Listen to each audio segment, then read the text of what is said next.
Hi, and welcome to week 11, where we'll be discussing management, teams, and operations.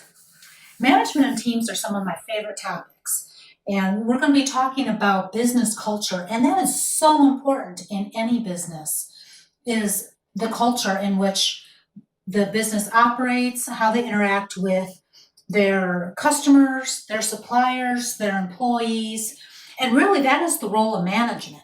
So we're going to look at who's the manager, what are good characteristics of a manager, and we're also going to talk about building teams. So it takes a village, you've probably heard that a few times, but it also means that it takes a team to run an organization. And selecting team members is critical because you need the right mix of people. If you have a team that is full of people with all the same skill sets, there's going to be gaps in knowledge and in skills.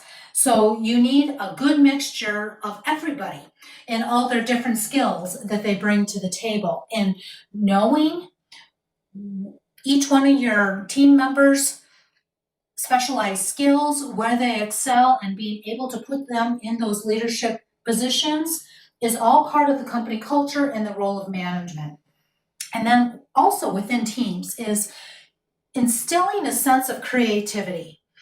Just doing it the same way because we've done it that way every year is not a good creative solution. Sometimes you've got to think out of the box.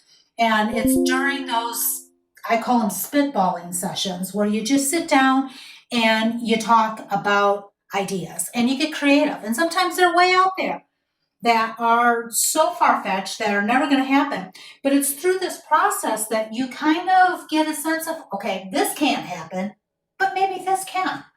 So it's like a 70 to 90% solution to our outlandish idea. So that's where creativity comes in.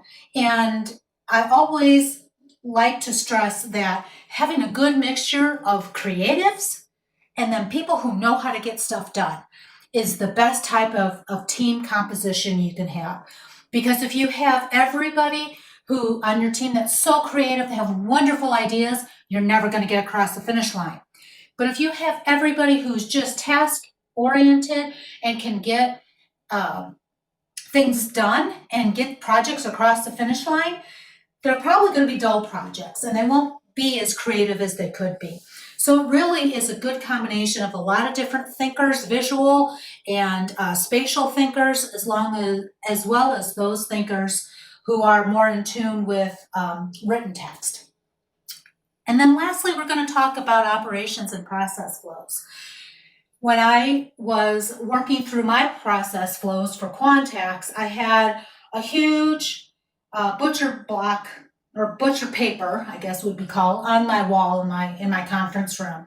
And I had colored sticky notes. And I'd mark them for each process, each step, to analyze where the bottlenecks were occurring, where the process was going to get jammed up. And then who can do these tasks to get some of the burden off of me? Because I didn't need to do everything, but I was doing everything. For instance, I didn't need to be answering the phone. Yeah, it's nice to call a business and get the owner on the phone, but it doesn't have to be that way.